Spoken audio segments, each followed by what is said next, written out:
والحقن الأومنيفورا بتحتوي على إيه؟ الأومنيفورا فيها 7 مواد فعالة، أهمهم طبعًا هي الفيتامين بي 12 وبتكون في صورة السيانوكوبلامين، وهتلاقيها بتنزل بتركيز 2.5 مللي جرام ودي نسبة كويسة جدًا، وبيكون ليها دور في الحفاظ على صحة الأعصاب وخلايا الدم، وبتساعد على تكوين الحمض النووي DNA، وكمان بتقي من الإصابة بالأنيميا. تاني حاجة الفيتامين بي 6 أو البيريدوكسين، وده هتلاقيه بينزل بتركيز 4 مللي جرام، وده فيتامين الجسم بيحتاجه عشان عمليات التمثيل الغذائي للبروتين والدهون والكربوهيدرات، وكمان إنتاج خلايا الدم الحمراء والنواقل العصبية.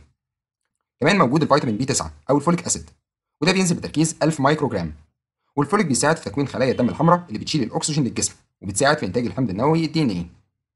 كمان فيها الفيتامين بي 1 او الثيامين، وده بينزل بتركيز 5 مللي جرام، والفيتامين بي 1 بيساعد الخلايا على تحويل الطعام لطاقه الجسم يستخدمها، وخصوصا الدماغ والجهاز العصبي، وليه دور في انقباض العضلات وتوصيل الاشارات العصبيه. كمان عليها الفيتامين بي 3 او النيكوتيناميد، وده هتلاقي تركيزه 20 مللي جرام، وده مهم جدا في العديد من العمليات الحيويه، ونقصه في الجسم ممكن يسبب اضطرابات جلديه. وعليها كمان الفيتامين بي 5 او الديكسابنسينول، وده تركيزه 6 مللي جرام، وبيساعد في انتاج انزيم الكو اي، وده ضروري لانتاج وتكسير الاحماض الدهنيه، وكمان مهم في عمليات التمثيل الغذائي. اخر حاجه وهي الاوروتيك اسيد، وده زمان كان بيطلق عليه الفيتامين بي 13، وده تركيزه 10 مللي جرام، وبيساعد في تحسين الاداء الرياضي والحفاظ على مظهر صحي للبشره. طيب دلوقتي احنا عرفنا المكونات بتاعه الامنيفورا وفوائدها، ايه هي بقى دواعي استعمال حقن الامنيفورا؟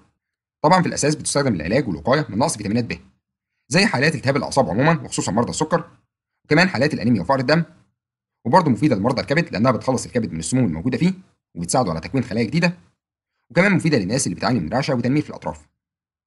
طيب ايه هي بقى الاثار الجانبيه الخاصه بالامنيفورا امبول، او ايه هي اضرارها؟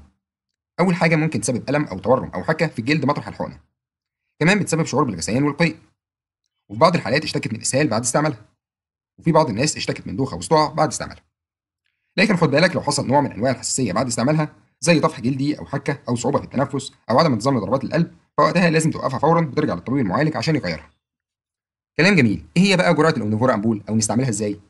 في الحالات البسيطه الجرعه بتكون من 2 امبول الى 3 امبول اسبوعيا، يعني الجرعه هتكون امبوله كل تاني يوم او تالت يوم. انما في الحالات الشديده الجرعه بتكون امبوله واحده يوميا. والامنيفورا هتلاقيها متوفره في الصيدليات بسعر 84 جنيه للعلبه، وبتحتوي على 8 امبولات. والامنيفورا ليها بدائل بنفس الماده الفعاله، زي الليفابيون امبول والسيانوهيبتان امبول.